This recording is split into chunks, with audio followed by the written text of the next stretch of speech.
नमस्कार दोस्तों, स्वागत है फिर से एक नई वीडियो में।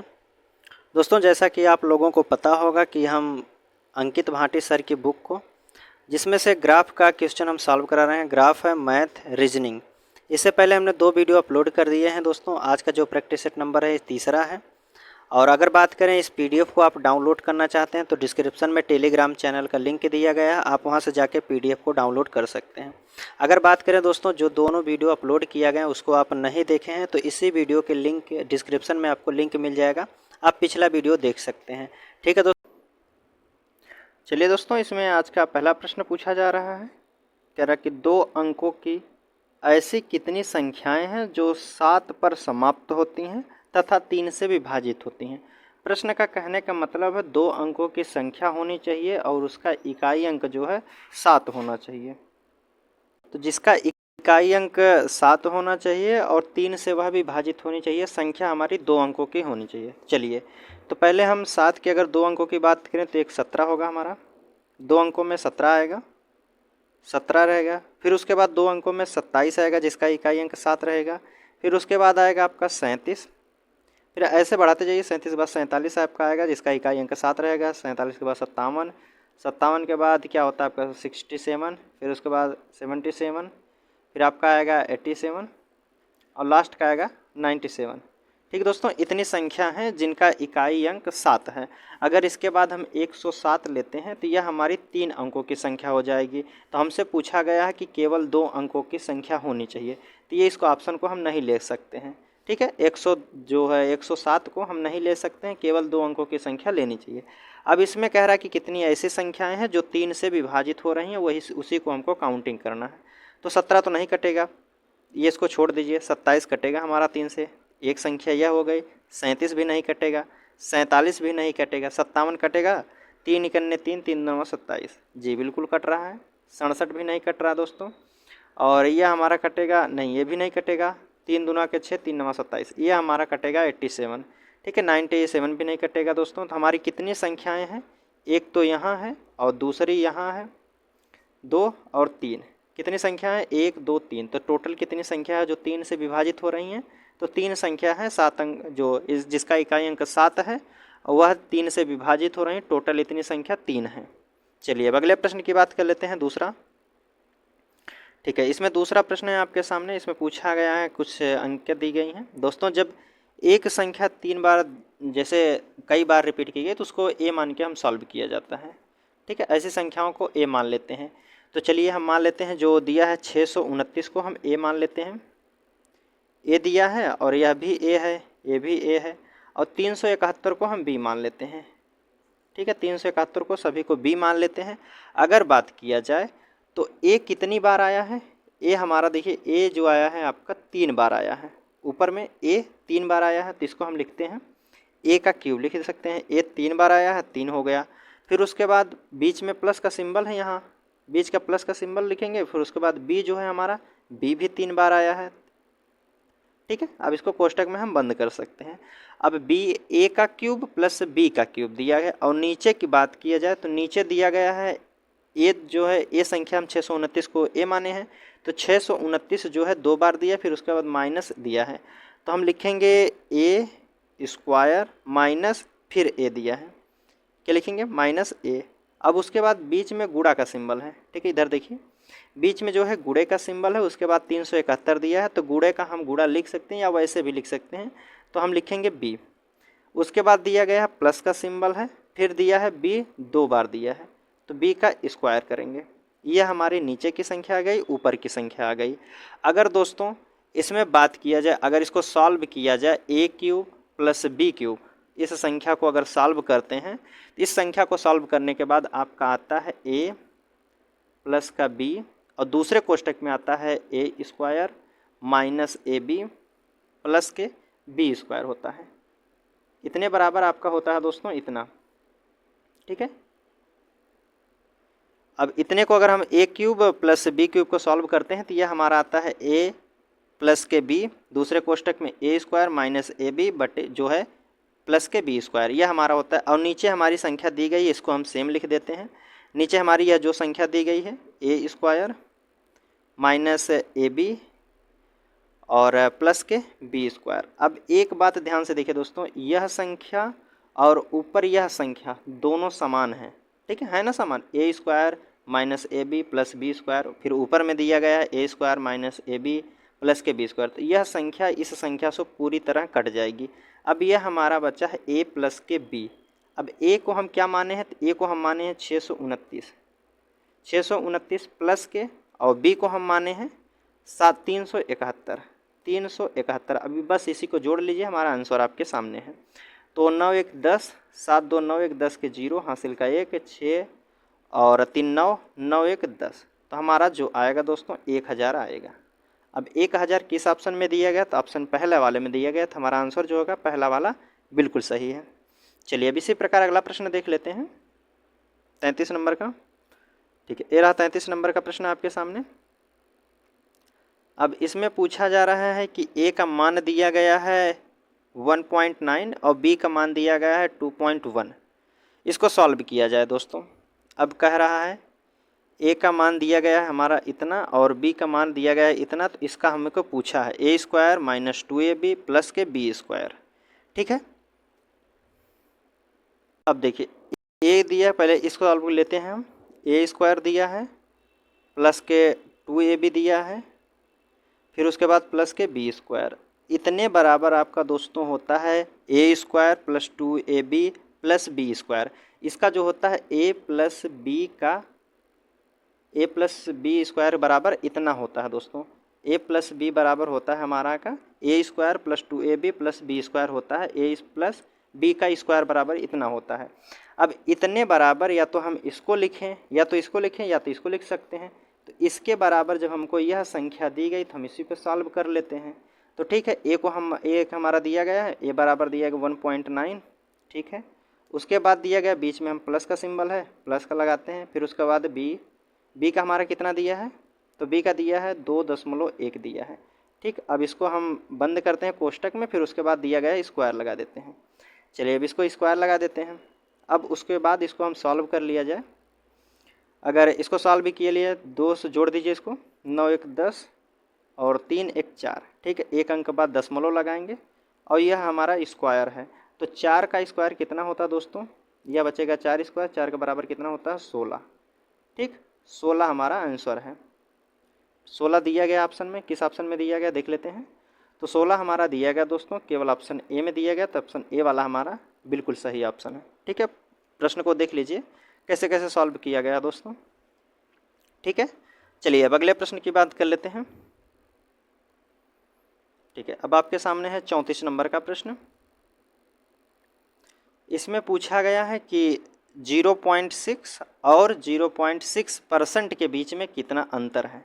चलिए अंतर निकालते हैं। 0.6%, 6 दिया गया है और माइनस 6%, 0.6 दिया है। एक मिनट, इसको हम 0.6 लिखते हैं और परसेंट हटाएंगे दोस्तों। इस परसेंट को हटाते हैं तो नीचे 100 हमारा आता है। ठीक है, नीचे हमारा 100 आता है। अब इसको हम सॉल्व किया जाए तो इसको अगर यहाँ हम दशमलव इसको हटाते हैं, यह जो दशमलव दिया गया है इसको अगर हम हटाते हैं तो नीचे 1 0 हमारा और बढ़ जाएगा। तो ठीक है, तो यह हमारा दिया गया था 0.6 माइनस के 0. अगर हम तीनों जीरो को फिर ऊपर ले जाते हैं तो यह दशमलव लगकर आपका दशमलव लगकर कितने जीरो हो जाएंगे दोस्तों, 2 0 हो जाएंगे। 2 0 बराबर 6। अब 3 अंक की हमारी यह संख्या हो गई। अब इसमें से हमको 0.6 को घटाना है, तो चलिए घटाते हैं। पहले यह संख्या को लिखते हैं 0.6, दशमलव के बाद कितना भी जीरो आप बढ़ा सकते हैं, तो लेकिन हमको 3 संख्या दी गई तो केवल 3 जीरो बढ़ाएंगे। फिर 0.006 दिया गया। अब इसको हम माइनस कर लेते हैं। चलिए माइनस करते हैं। यहाँ से 10 से गया 6, बचा 4, 9 बचा हमारा और यहाँ बचा 5, तो फिर उसके बाद दशमलव लगा ही है, तो 594 हमारी यह संख्या आएगी। इसमें अंतर 0.6 और 0.6% का बीच का जो अंतर है यह हमारा 0.59 कितना 594 है। हमारा ऑप्शन बी वाला बिल्कुल सही है। ठीक है दोस्तों, चलिए अगले प्रश्न की बात कर लेते हैं। चलिए इसमें पूछा गया दोस्तों कि एक बल्लेबाज अपनी 11वीं पारी में 77 रन बना पाता है जिससे उसका औसत स्कोर 3 रन बढ़ जाता है। 3 बढ़ जाता है, औसत की बात किया है। फिर 11वीं पारी के बाद उसका औसत स्कोर कितना होगा। 11वीं पारी के बाद उसका औसत स्कोर कितना होगा, चलिए सॉल्व करते हैं। ठीक है, मान लीजिए हम पहले 10 पारी का यक्स एवरेज मान लेते हैं। मान लीजिए 10 पारी खेला गया और उनका एवरेज जो है यक्स है। ठीक है, फिर दोबारा कह रहा है कि 11वीं पारी में जो उनका औसत था, यक्स औसत था, उसमें 3 रन बढ़ जाता है। 3 जो है एवरेज बढ़ जाता है। अब इसको अगर हम सॉल्व कर लेते हैं तो 10 का हम गुणा करेंगे 10 में अगर गुणा करते हैं यक्स का तो हमारा हो जाएगा 10 यक्स। फिर उसके बाद फिर हमारा यहाँ दिया गया है 77, इसको प्लस में लिखेंगे 77। उसके बाद हमारी दूसरी संख्या, अब इसको इसके बराबर, तो 10 पारी की तो यहाँ हो गया, 11वीं पारी की बात यहाँ की जा रही थी, इसके बराबर में लिखेंगे। तो इसके बराबर में अगर लिखें तो 11 का अगर हम गुणा करते हैं यक्स में तो 11 यक्स होता है। फिर उसके बाद 11 का गुणा हम 3 में करेंगे तो 11 तियाँ के 33 हो जाएगा। ठीक है, यह हमारी 11वीं पारी की बात कर रही है या 10वीं पारी की बात हो रही है। यह 10वीं पारी की है और यह 11वीं पारी की बात की जा रही है। हमको यक्स का मान निकालना है। चलिए अब यक्स को एक साइड कर लेते हैं। मान लीजिए यहाँ 10 यक्स है और इधर का प्लस में है तो यहाँ माइनस का 11 एक्स हो जाएगा। फिर उसके बाद इस संख्या को उठाते हैं तो प्लस के 33 लेंगे। फिर उसके बाद यहाँ प्लस में 77 है तो माइनस 77 हो जाएगा। ठीक है, माइनस 77। अब उसके बाद इसको सॉल्व किया जाए तो 10 यक्स माइनस 11 एक्स बराबर यक्स होता है, यक्स, और इसमें से घटा देंगे 77 से अगर हम 33 घटाते हैं तो ये हमारा बचेगा 44। अब हमारी संख्या आ गई यक्स बराबर 44। अब हम जो माने थे यह 10 व्यक्तियों का औसत जो था यक्स, 10 व्यक्तियों का जो औसत यक्स था, अब इसके बराबर हमारा आ गया है 44। ठीक है, 44 आ गया। 10 व्यक्तियों का औसत हम माने थे यक्स व्यक्तियों का आ गया 44 एवरेज। अब कह रहा है 11वीं पारी में उसका एवरेज जो है 3 बढ़ जाता है। तो 11वीं पारी के बाद उसका औसत कितना होगा। 11वीं पारी तक तो इसका इतना था, 44 ही था, 10 व्यक्तियों के साथ था। तो 11वीं पारी में उसका जो है 44 प्लस के आपका 3 बढ़ रहा है तो टोटल कितना हो जाएगा, एक्स बराबर आपका 47। 11वीं पारी में उसका जो है 47 स्कोर होगा। ठीक है, तो ऑप्शन क्या होगा, ऑप्शन सी वाला हमारा बिल्कुल सही है। ठीक है, ऑप्शन सी वाला। चलिए अगले प्रश्न की बात कर लेते हैं। अब इसके बाद मैथ का समाप्त होता हुआ प्रश्न आपके सामने रीजनिंग का प्रश्न है दोस्तों। चलिए रीजनिंग देख लेते हैं। इसमें कह रहा है कि एक तस्वीर में एक महिला की ओर इशारा करते हुए विजय ने कहा, उसकी बहन की माता मेरे पिता की पुत्री की बहन है, वह महिला विजय से किस प्रकार संबंधित है। चलिए मानते हैं यहाँ विजय है, ये विजय रहे। अब कह रहा है कि एक महिला की ओर इशारा कह रहे हैं। चलिए मान लेते हैं महिला कहीं भी हो, एक महिला की ओर, चलिए यहाँ मान लेते हैं यह महिला की ओर इशारा करते हैं विजय जी। कह रहे हैं विजय कि इसकी बहन, इस महिला की बहन, मान लीजिए इसकी महिला की बहन यह है, महिला है तो माइनस का सिंबल है। ठीक है, अब कह रहा है कि इसकी बहन की माता, इनकी माता तो यहाँ होंगी भाई, इनकी माता है तो यह भी माइनस होगा। इनकी माता मेरे पिता की पुत्री हैं। अब विजय के पिता की बात कर रही हैं तो विजय के पिता यहाँ होंगे, फादर हो गए विजय के, तो पिता है तो प्लस का सिंबल हो जाएगा। अब कह रहे हैं कि मेरे पिता की पुत्री हैं। अब यह जो महिला है इनके पिता की पुत्री है, अब तो सही तो होगा, इनके पिता की पुत्री है तो मतलब विजय की यह बहन हुई। ठीक है, कह रहा है कि मेरे पिता की पुत्री है उनकी माता, यह जो है विजय की बहन हुई। अब कह रहा है कि पुत्री की बहन वह महिला विजय से किस प्रकार संबंधित है। यह महिला, जिस महिला की तस्वीर की ओर विजय इशारा करके कह रहे थे, विजय कह रहे थे कि इस महिला की बहन मेरे, इस बहन कह रहा है प्रश्न में देखिए, विजय एक महिला की ओर इशारा कर रहे हैं, इस महिला की ओर, इसकी बहन की माता मेरे पिता की पुत्री है, विजय के पिता की पुत्री है यह महिला। तो यह महिला जो इशारा कर रहे हैं विजय जी, यह महिला विजय से किस प्रकार संबंधित है। विजय की बहन, विजय की बहन की लड़की की बहन क्या लगेगी, विजय की बहन की लड़की की बहन क्या लगेगी आपकी, तो भांजी लगेगी दोस्तों। क्योंकि यह बहन है तो यह मम्मी हो गई, इसकी इस लड़की की मम्मी भी होगी। तो मम्मी का भाई क्या लगता है, मामा लगते हैं, क्या होंगे, उसके भांजी होंगे। ऑप्शन बी वाला हमारा बिल्कुल सही है। चलिए अगला प्रश्न देख लेते हैं 47 नंबर का। 46 तो हो गया, 47 में पूछा जा रहा है। कोडिंग दिया गया है दोस्तों। कोडिंग के प्रश्न सॉल्व करने से पहले उस अक्षर का कोड आपको याद रहना चाहिए, तभी आप कोडिंग सॉल्व कर सकते हैं। चलिए जैसे इसमें दिया गया है कि डी दिया है, DOCILE।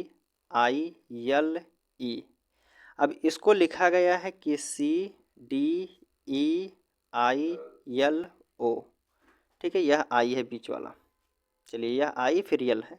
अब इसको किस भाषा में लिखा गया है कि अब देखिए इसमें क्या लिखा गया है, यह 4 पे होता है, यह 15 पे, और उसके बाद C 3 पर होता है आपका, आई पर 9 होता है, 12 पर यल होता है, ई पर 5 होता है।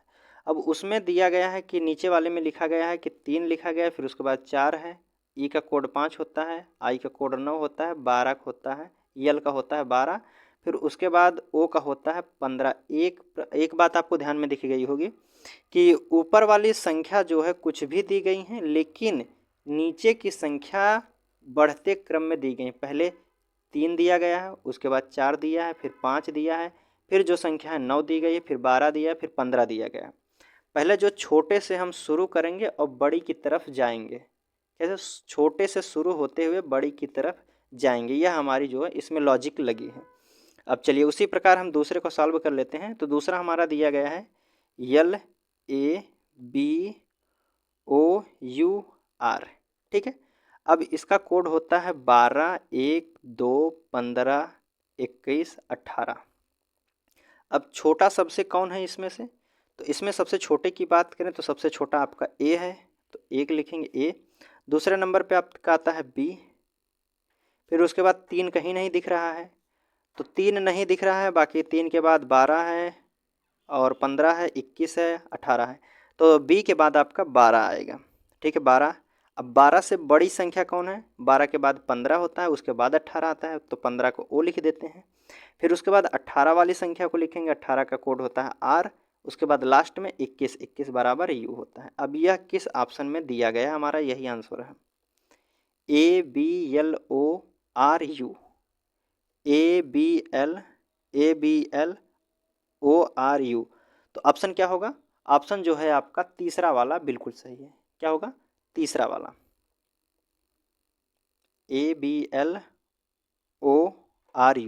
ठीक है, तीसरा वाला ऑप्शन बिल्कुल सही है। चलिए अब अगले प्रश्न की बात कर लेते हैं। चलिए अब अगला प्रश्न देख लेते हैं। इसमें पूछा गया है 48 नंबर के प्रश्न में पूछा जा रहा है कि एक निश्चित कूट भाषा को TYR को जो है 65 लिखा जाता है, उसी कोडित में किया गया है GAP को 26 लिखा गया है, फिर उसके बाद उसी भाषा में मोज को क्या लिखा जाए, ये हमसे पूछा गया है। तो पहले TY और R जो दिया गया है, टी का कोड कितना होता है, टी का कोड आपका 20 है, वाई का कोड आपका 25 होता है, फिर उसके बाद आर का कोड होता है 18। इसको जोड़ लीजिए, क्या 65 आ रहे हैं, तो 8 5 13 आ गया। फिर उसके बाद कह रहा है कि 2 2 4 1 5 1 6 63 हमारा आया है। 63 लगभग 65 के पास में है। अगर इसमें हम 2 जोड़ देते हैं तो यह हमारा 65 हो जाएगा 2 जोड़ने पर। क्या उसी प्रकार इसमें दिया गया गैप में, तो गैप का जोड़ते हैं। गैप का कोड होता है जी का पहले 7 होता है, ए का होता है 1, पी का होता है आपका 16। इसको जोड़ लीजिए, 6 1 7 7 14 के 4 हासिल का 1 1 1 2 24 हुआ दोस्तों। लेकिन हमको दिया गया है 26, गैप का कोड दिया गया है 26। इसमें भी जो है 2 प्लस किया गया है, इसमें भी 2 प्लस किया गया है और ऊपर वाले में भी 2 प्लस किया गया है। तो ठीक उसी प्रकार हम मोज का भी लिख के 2 प्लस कर देते हैं। तो मोज का कोड निकालिए, यम का होता है आपका 13, ओ का होता है 15, जे का होता है 10। जोड़ लीजिए, 5 3 8 और 3 38 हो जाएगा। 38 में प्लस हम 2 जोड़ देते हैं तो हमारी संख्या आ जाएगी, 38 + 2 = 40 हो जाएगा। यही हमारा आंसर होगा, क्योंकि हर संख्या में 2 2 प्लस किया गया है, तो इसमें भी हम 2 प्लस कर देंगे तो हमारा जो आंसर होगा यह हमारा सी वाला बिल्कुल सही है। ठीक, सी वाला। चलिए अगला प्रश्न देख लेते हैं। इसमें 49 नंबर का प्रश्न है आपके सामने। इसमें पूछा गया है कि उस शब्द का चयन करें जो भिन्न है। इनमें से 3 ऑप्शन जो है बिल्कुल एक समान है, एक जो है अलग है आपका इन तीनों ऑप्शनों से। कौन सा अलग है? पारिस्थितिकी है, त्वचा विज्ञान है, नेत्र विज्ञान है, मायोलॉजी है। एक आपको दिख गया होगा कि कौन अंतर, कौन एक भिन्न है। तो दोस्तों त्वचा विज्ञान की बात किया जाए, नेत्र विज्ञान की बात किया जाए, मायोलॉजी की बात किया जाए, यह जो है जीव विज्ञान के भाग होते हैं। जीव विज्ञान में इनका अध्ययन किया जाता है, लेकिन पारिस्थितिकी जो तंत्र होता है यह जीव विज्ञान के अंतर्गत नहीं आता है। तो हमारा क्या ऑप्शन होगा? पहला वाला जो दिया गया है यह असंगत है, यह भिन्न है तीनों ऑप्शनों की तुलना में। ठीक है, चलिए अब अगला प्रश्न देख लेते हैं 50 नंबर का। 50 नंबर में कथन और निष्कर्ष दिए गए हैं। ठीक है, चलिए इसमें कह रहा है कि कुछ केक के पेस्ट्री हैं। चलिए केक लेते हैं, एक मिनट। चलिए यहाँ केक को हम लेते हैं पहले। कह रहा कि कुछ केक, ये हो गए आपके केक। कह रहा कि कुछ केक जो हैं पेस्ट्री हैं, केक पेस्ट्री हैं। एक मिनट, संभावना वाले में थोड़ा सा जो दोस्तों जिस वर्ड में संभावना लगी रहती है वह क्वेश्चन थोड़ा सा टफ होता है, बस थोड़ा सा टफ होता है। ठीक है, कह रहा कि कुछ केक पेस्ट्री हैं। तो अगर हम मान लेते हैं यह कुछ केक हैं और कुछ पेस्ट्री हैं। ठीक है, पेस्ट्री हैं। अब उसमें कह रहा है कि कुछ ब्रेड पेस्ट्री हैं, कुछ ब्रेड जो है पेस्ट्री हैं। एक तो यह आपका बनेगा फिगर। उसके बाद कह रहा है कि सभी पेस्ट्री केक होने की संभावना है। क्या सभी पेस्ट्री जो है केक होने की संभावना है? नहीं। तो यह हमारा ग्राफ गलत होता है, यह हमारा ग्राफ जो है गलत हो जाएगा। अब चलिए दूसरा ग्राफ बनाते हैं, क्या हो सकता है दूसरे ग्राफ में। तो दूसरे ग्राफ में बात किया जा रहा है कि कुछ केक जो है पेस्ट्री हैं, पेस्ट्री हैं केक। अगर हम पेस्ट्री को अंदर रखते हैं, पेस्ट्री को अंदर रखने के बाद ऊपर अगर जा रहा है कि कुछ करके, तो यह हमारा सही होता है। अब कह रहा है कि कुछ केक जो हैं पेस्ट्री हैं। ठीक है, केक पेस्ट्री हैं, तो यह हमारा जो सही होगा। अब उसके बाद कह रहा है कि कुछ ब्रेड जो हैं पेस्ट्री हैं। ब्रेड की बात की जा रही, पेस्ट्री हैं, तो ऊपर अगर हम ब्रेड को रख देते हैं तो यह भी हमारा बिल्कुल सही होगा, ब्रेड। अब देखिए दोस्तों इसमें बताया गया कि कुछ केक पेस्ट्री हैं। क्या केक पेस्ट्री हैं? अंदर से बाहर की ओर कह रहा है कि कुछ ब्रेड जो है पेस्ट्री हैं, यह भी बाहर है, तो यह भी हमारा कुछ कह के जाएगा, तो बिल्कुल सही है। अब उसी प्रकार निष्कर्ष दिया गया। अब तो हमारा कथन सही कह रहा है। अब निष्कर्ष में बात की जाए, थोड़ा सा और छोटा कर लिया जाए।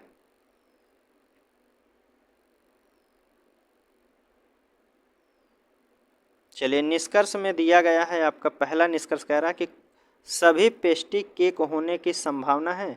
सभी पेस्ट्री जो अंदर हैं या केक होने की संभावना है। हाँ बिल्कुल, क्योंकि केक के अंदर ही पेस्ट्री है, तो यह हमारा सही है। अब उसके बाद कह रहा है कि कुछ केक जो है ब्रेड होने की संभावना है। केक, केक तो नीचे दिया गया, ब्रेड ऊपर दिया गया। केक नीचे दिया गया है और ब्रेड जो है, केक नीचे दिया गया और ब्रेड होने की संभावना पूछा जा रहा है।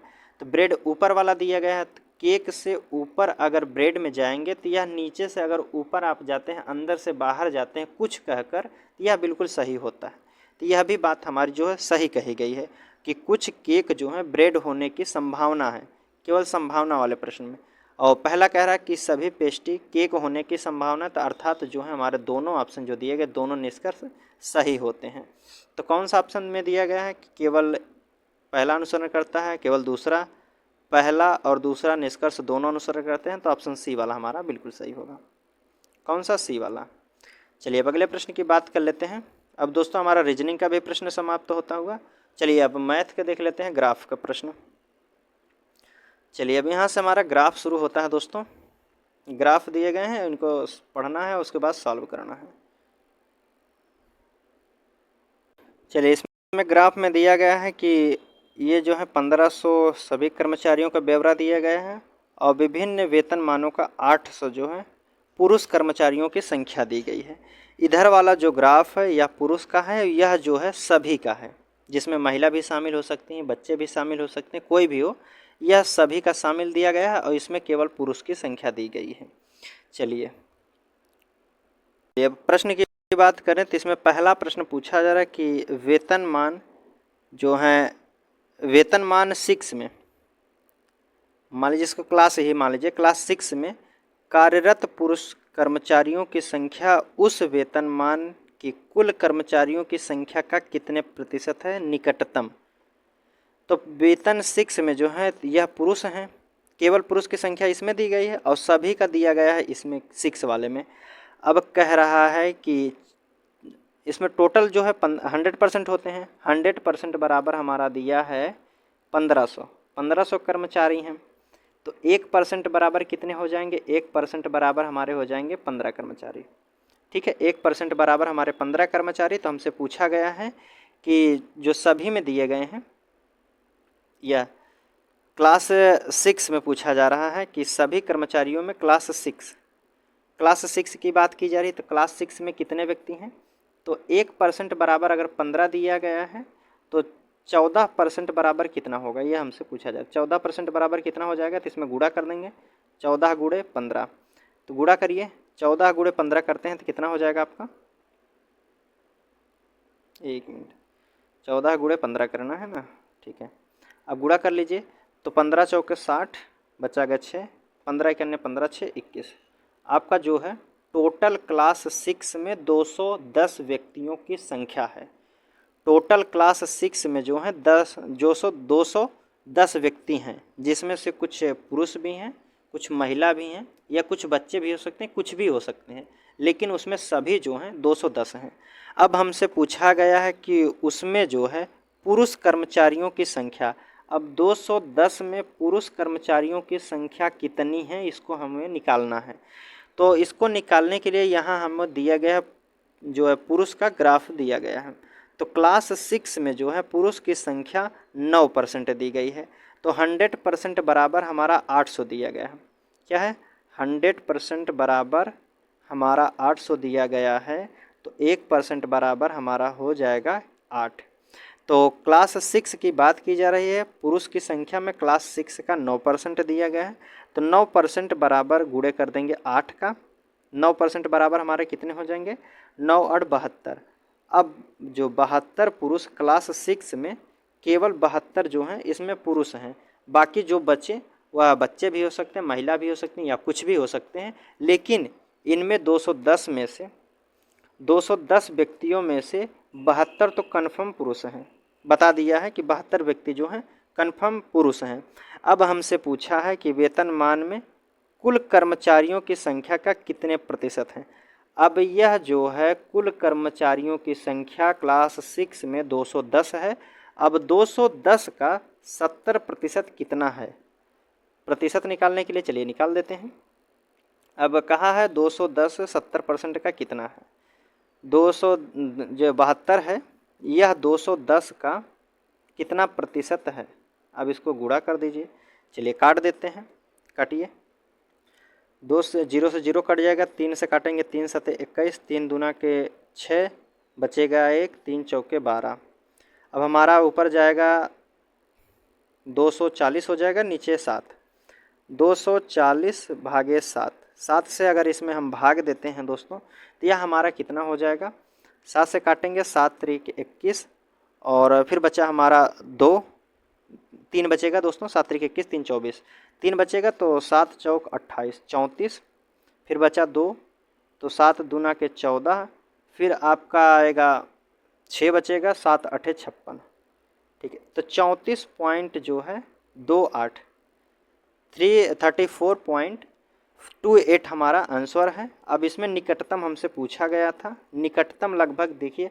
अब निकटतम के बताने का मतलब होता है दोस्तों, अगर यही आपका जो 2.8 दिया गया लास्ट की जो संख्या है 2.8, अगर यह 50 से प्लस होती, 50 से मान लीजिए 58 होती, 56 होती, 54 होती, 53 होती, मतलब 50 से प्लस वह संख्या होती, तो हम जो 34% दिया गया है, यह 34 शुरुआत में दिया गया है, इसको हम 35 मान लेते हैं अगर 50 से प्लस होती तब। लेकिन 50 से कम दिया गया है, 34.28 दिया गया, तो यह 50 से हमारी संख्या कम है, तो अर्थात हम इसको 34 ही लिखेंगे। ठीक है, इसमें परसेंट में अब कौन सी संख्या हमारे दिया गया है, इसमें ऑप्शन जो होगा हमारा डी वाला ही ऑप्शन सही दिया गया है। 35 नहीं लगा सकते, क्योंकि अगर यही संख्या जो है हमारी 34.28 ना होकर 5 8 या 6 8 7 8 कुछ भी होती, मतलब 50 से प्लस होती तो हम उसको 35 लिख सकते थे। लेकिन हमारी यह संख्या जो 28 दी गई 0.28 दिया गया, यह 50 से कम है, इसलिए हम 34 इसको लिखते हैं। तो हमारा जो होगा ऑप्शन डी वाला बिल्कुल सही है। ठीक है, प्रश्न को एक बार देख लीजिए दोस्तों। ठीक है, चलिए अब अगले प्रश्न की बात कर लेते हैं। अब इसमें दूसरा प्रश्न पूछा जा रहा है। चलिए अब उसी प्रकार इसमें दिया गया 92 नंबर का प्रश्न कह रहा है कि वेतनमान 6 में महिला कर्मचारियों तथा वेतनमान फर्स्ट में पुरुष कर्मचारियों के बीच में क्रमशः अनुपात कितना है। पहले बात, टोटल कर्मचारियों की संख्या में 6 की बात किया जाए, इसमें से हम पुरुष को निकाल देंगे तो हमारी महिला ही बचेंगी। चलिए निकाल लेते हैं हम पहले। तो हमारा दिया था 100% बराबर 1500 दिया है, तो 1% बराबर हमारा हो जाएगा 15। ठीक है 15। तो वेतनमान 6 की बात की जा रही है, तो वेतनमान 6 में हमारे जो है 14% सभी हैं, और यह 15 से गुणा कर देंगे तो 14% बराबर हमारा आ जाएगा। अभी हमने गुणा किया था तो कितना हो जाएंगे, 210 व्यक्ति जो हैं यह टोटल हैं। अभी हमने इससे पहले वाले ही प्रश्न में सॉल्व किया, तो इसमें अगर पुरुष दिए गए थे, कितने पुरुष थे इसमें, जो है 72 पुरुष दिए गए थे। अगर हम भी 72 पुरुष को निकाल देते हैं इसमें से, तो टोटल जो हमारी बचती हैं महिला ही बचेंगी। तो निकाल दीजिए 72, यह पुरुष को निकाल दीजिए, यहाँ निकाल से भगा दीजिए, तो 10 से 2 जाएगा 8, फिर यहाँ बचेगा हमारा 10 ही बच जाएगा, तो 10 में से 3 गया के साथ 138 बचेगा। ठीक है, कितना हो जाएगा 138। 138 हमारा यह जो बच्ची, यह हमारी फीमेल बच्ची हैं। ठीक है, 138 जो संख्या है यह फीमेल की संख्या है। चलिए अब यह 138, फिर इसमें पूछा कि महिला कर्मचारियों के वेतनमान आई से पुरुष कर्मचारियों के बीच में क्रमशः अनुपात कितना। चलिए 138 तो हमारी फीमेल हो गई हैं। अब उसके बाद इसमें पुरुष कर्मचारियों में फर्स्ट वाले का, पुरुष कर्मचारियों में फर्स्ट क्लास में कितने पुरुष हैं उसका अनुपात हमें बताना है। तो इसके दिया गया था कि 100% बराबर हमारा 800 दिया गया था, तो 1% बराबर हमारा 8 हुआ था। ठीक है, इसको हम इरेज कर देते हैं। 1% बराबर हमारा 8 दिया है, 1% बराबर हमारा 8 होगा, तो दोस्तों तो इसमें 24% बराबर कितना होगा। इसमें 24% दिया गया फर्स्ट क्लास में पुरुषों की संख्या, तो 24 अट्ठे कितना होता है, 8 चौक 32, 3 आएगा, 8 दूनी 16, 3 19 हो जाएगा। कितना हो जाएगा 192 होता है। क्या है 192 हमारा आ गया इसमें पुरुषों की संख्या। अब इसी का हमको अनुपात बताना है, 138 का 192 अनुपात कितना है। यह तो पुरुषों की संख्या हो गई क्लास 1 में, और यह जो है क्लास 6 में महिलाओं की संख्या है, और पुरुषों की संख्या क्लास 1 में। अनुपात हमको बताना है क्योंकि प्रश्न में पूछा गया है, यहाँ देखिए कि वेतनमान आय के पुरुष कर्मचारियों के बीच क्रमशः अनुपात कितना है। महिला कर्मचारियों को क्लास 6 से लेना है। ठीक है, अब यह हमारी महिला हैं और यह हमारे पुरुष हैं, इनमें से अनुपात क्या है। तो चलिए काट देते हैं, पहले काटिए इसको। अगर इसको काटा जाए 2 से काट दीजिए पहले, क्योंकि इकाई अंक 2 दिख रहा है, तो पहले छोटी संख्या से काटने की कोशिश किया करिए। 2 से काटेंगे, 2 छक 12, 2 नवा 18। ठीक है, अब 2 से इसको काट दीजिए, जो 2 नवा 18 बचेगा 1, 2 छक 12। अब काटिए, किससे कटेगा दोस्तों, तो यह हमारा कट जाएगा, 3 से काट दीजिए पहले। 3 दूना के 6, 3 त्रिका 9, फिर उसके बाद 3 त्रिका 9, 3 दूना के 6। अब यह हमारा किसी संख्या से नहीं कटेगा दोस्तों, तो यही हमारा जो है आंसर दिया गया। क्या ऑप्शन में है, हाँ बिल्कुल ऑप्शन में है, 23:32। 23:32 कौन सा ऑप्शन है, ऑप्शन डी वाला हमारा दिया गया, 23:32। तो डी वाला हमारा बिल्कुल सही है। चलिए अगले प्रश्न की बात कर लेते हैं। 93 नंबर का प्रश्न है आपके सामने।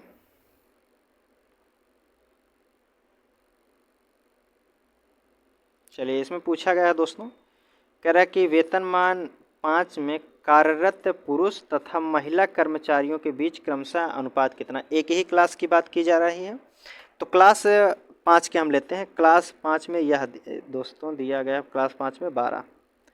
ठीक है, इसमें 12 दिया गया, इसमें भी 12 दिया गया, पुरुषों का भी 12% है और टोटल का भी 12% क्लास 5 में है। तो टोटल का हमारा 1% बराबर 15 आया था, क्योंकि 100% बराबर दिया है 1500, तो 1% बराबर 15 आएगा। ठीक है। 1% बराबर हमारा 15 आएगा, तो इसको हम बार बार नहीं लिखेंगे क्योंकि यह 15 हम लिख देते हैं। 1% बराबर 15 आएगा, तो क्लास जो दिया गया 5वीं क्लास में कितने परसेंट हैं व्यक्ति? 12% केवल क्लास 5 में है। तो टोटल व्यक्तियों की संख्या कितनी हो जाएगी? 15 दूनी के 30, तो और 15 करने 15 3 18। 180 जो हैं, यह 180 हैं। 180 व्यक्ति जो हैं क्लास 5 में रहते हैं। अब इसमें महिला भी हैं और पुरुष भी शामिल हैं। अब उसी में क्लास 5 में जो है 800 का 12% पुरुष हैं। तो 1% इसमें हम निकाले थे, 100% बराबर 800 दिया है, तो 1% बराबर हमारा 8 होगा। तो 12% बराबर 8 दिया है।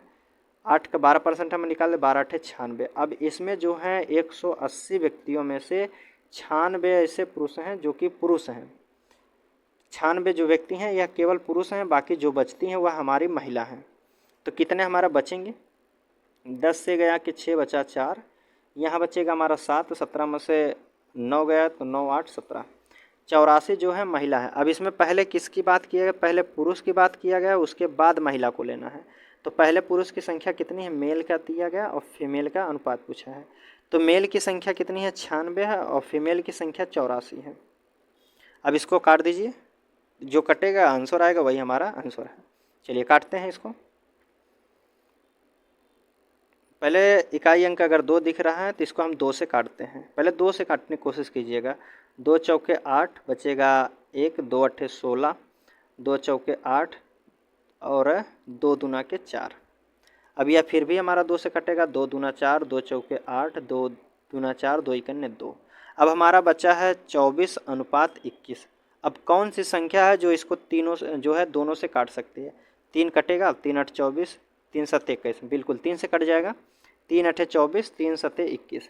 तो हमारा जो अनुपात आएगा 8:7। 8:7 हमारा दिया गया। किस ऑप्शन में दिया गया इसको देख लेते हैं। 8:7 हमारा ऑप्शन सी में दिया गया है। किस में दिया गया? सी वाले में। तो सी हमारा जो है बिल्कुल सही है। ठीक है दोस्तों, प्रश्न को देख लीजिए एक बार फिर से। ठीक है, चलिए अब अगले प्रश्न की बात कर लेते हैं। 94 नंबर का 94 नंबर का प्रश्न आपके सामने है। इसमें पूछा गया है, प्रश्न में पूछा गया कितनी महिलाएं वेतनमान 2 में कार्यरत हैं। सिर्फ महिलाओं की संख्या पूछा गया है। अगर हम टोटल संख्या में से पुरुष को भगा देते हैं तो हमारी बचती है महिला, तो वही हमसे पूछा गया है। तो चलिए, तो 100% बराबर हमारा टोटल का दिया है 15। तो क्लास दूसरे की बात की जा रही है तो दूसरे में दिया गया है 15।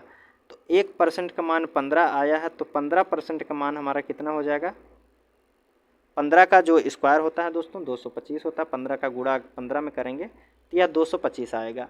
अब यह जो है क्लास 2 में महिला और पुरुष दोनों व्यक्ति हैं। अगर हम इसमें से पुरुष को निकाल देते हैं, भगा देते हैं, तो हमारी जो बचती हैं केवल महिला बचेंगे। तो पुरुष के लिए यह अलग से ग्राफ दिया गया। टोटल 100% बराबर 8 दिया गया है, तो 1% का मान हमारा होगा 100% बराबर 8 दिया है। 800 दिया गया तो 2 जीरो से 2 जीरो काट देंगे तो हमारा बचेगा 8। 1% का मान 8 है, तो इसमें 18% है। 18% जो पुरुष हैं, 1% का मान 8 है, तो 18% का कितना हो जाएगा? 18 अट्ठे आपका 144 होता है। ठीक, 144 जो है 225 में 144 पुरुष हैं। अगर इसमें से हम पुरुष को निकाल देते हैं, ये 144 जो पुरुष हैं इनको हटा देते हैं, तो हमारी जो संख्या बचती है केवल महिलाओं की बचेगी। तो चलिए पुरुष को निकालिए इसमें से। तो 5 से 1 गया कि 5 से 4 गया कि 1, और फिर 2 से 4 नहीं, 12 में से 4 गया 8, 4 के 12, 1 1, 81 जो संख्या है यह हमारी महिला है। 81 संख्या महिला की दी गई है, बाकी जो है 144 पुरुष की संख्या दी गई है क्लास 2 में। तो हमसे पूछा गया था महिलाओं की संख्या, क्या ऑप्शन में दिया गया है 81? जी बिल्कुल ऑप्शन में दिया गया है, बी वाला हमारा बिल्कुल सही हो जाएगा। 81 जो है महिला की संख्या है।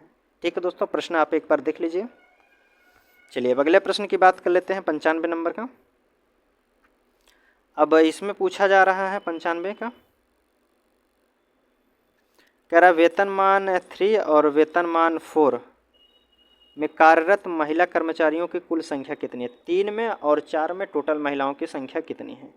चलिए टोटल संख्या यह हमारी दी है 1500 100% बराबर 1% का मान 15 है, 1% का मान 15 है। तो क्लास पहले 3 की बात की जा रही है, ठीक है। क्लास तीसरी की बात पहले की जाए तो पहले तीसरे को हम उठाएंगे। तो क्लास तीसरे में कितने हैं टोटल? 19% है। कितने हैं? 19%।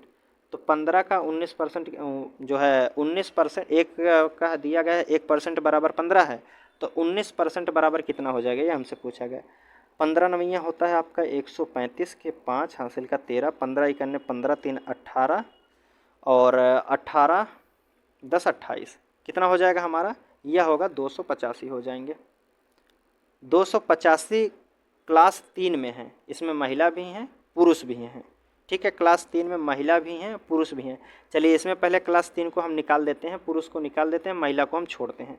अब क्लास 3 में इसमें दिया गया है कि 16% पुरुष हैं, 800 का 16% पुरुष हैं। तो 1% बराबर हमारा 8 है, तो 16% बराबर हमारा कितना है? तो 16% बराबर हमारा हो जाएगा कितना? 16 8 कितना होता है आपका? 16 8 128, 16 8 128, 128 जो है क्लास 3 में यह पुरुष हैं। अब पुरुष को हम इसमें से निकाल देते हैं तो हमारी जो है बचेंगी महिला। तो महिला की संख्या कितनी बचेगी अगर हम पुरुष को निकाल देते हैं? तो 15 में से 8 गया के 7, यहाँ बचा 7 में से 2 गया 5 और 2 में से 1 गया 1। तो 157 जो है यह महिला है क्लास 3 में। क्लास 3 में 157 महिला हैं। अब उसके बाद अब इस ग्राफ को छोड़ दीजिए, अब इसकी काम खत्म, क्लास 3 का हमारा काम खत्म हो गया। अब क्लास 4 की लेते हैं। अब इसमें क्लास 4 की बात की रही तो क्लास 4 में पूरा टोटल संख्याओं का लेते हैं। तो इसमें क्लास 4 में दिया गया 10, तो 1% बराबर हमारा 15 दिया है, तो 10% बराबर हमारा कितना हो जाएगा? तो 15 दहा में 150 टोटल व्यक्ति हैं। 150 में महिला भी हैं और पुरुष भी हैं, 150 में महिला भी हैं और पुरुष भी हैं। इसमें फिर पूछा गया है कि कह रहा है कि कार्यरत महिला कर्मचारियों की संख्या कितनी है क्लास। अब इसमें से हम अगर पुरुष को हटा देते हैं तो इसमें हमारी भी महिला बचेंगी। तो क्लास चौथी की बात की जा रही है। तो 100% बराबर हमारा 800 दिया गया था, 1% का मान 8 होगा, तो 8 का 10% कितना? 11% है। 11% का मान कितना हो जाएगा? 11 8 88 हो जाएगा। अब 150 जो है टोटल संख्या है, 150 में से 88 जो हैं यह केवल पुरुष हैं। तो इसमें अगर हम 88 को निकाल देते हैं तो हमारी महिला बचेंगी। तो निकाल दीजिए पुरुष को। तो 10 में से 8 गया कि 2, यहाँ बचा हमारा 4, 14 हो जाएगा। 14 में से 8 गया कि 6। अब 62 जो महिला हैं, यह 62 संख्या आई है, यह क्लास चौथी की आई है। क्लास चौथी में 62 महिला हैं। और क्लास तीसरी की बात किया रहा, क्लास तीसरी में कितनी महिला थी? तो क्लास तीसरी में 157 महिला थी। 157 और 62 महिला टोटल कितनी हो जाएंगी, यह हमसे पूछा है। कुल कर्मचारियों की संख्या कितनी है? तो क्लास 3 में महिलाओं की संख्या थी 157 और क्लास 4 में जो है महिलाओं की संख्या है 62। अब टोटल कितना हो जाएगा? 7 2 9 6 5 11 के 1 हासिल का 1 219। तो टोटल जो महिलाओं की संख्या है क्लास 3 में और क्लास 4 में 219 है। 219 है। किस ऑप्शन में दिया गया है 219? यह ऑप्शन दिया गया पहले वाले में दिया गया है, ठीक है। पहले वाले में ही दिया गया है 219। तो हमारा ऑप्शन जो हो जाएगा पहला वाला बिल्कुल सही है, ठीक है। दोस्तों आपको वीडियो कैसी लगी यह आप ज़रूर कमेंट में बताइएगा। अगर वीडियो आपको अच्छी लगी है दोस्तों तो कमेंट ज़रूर कीजिएगा, ठीक है। चलिए आपसे मिलते हैं अगले वीडियो में, तब तक के लिए धन्यवाद।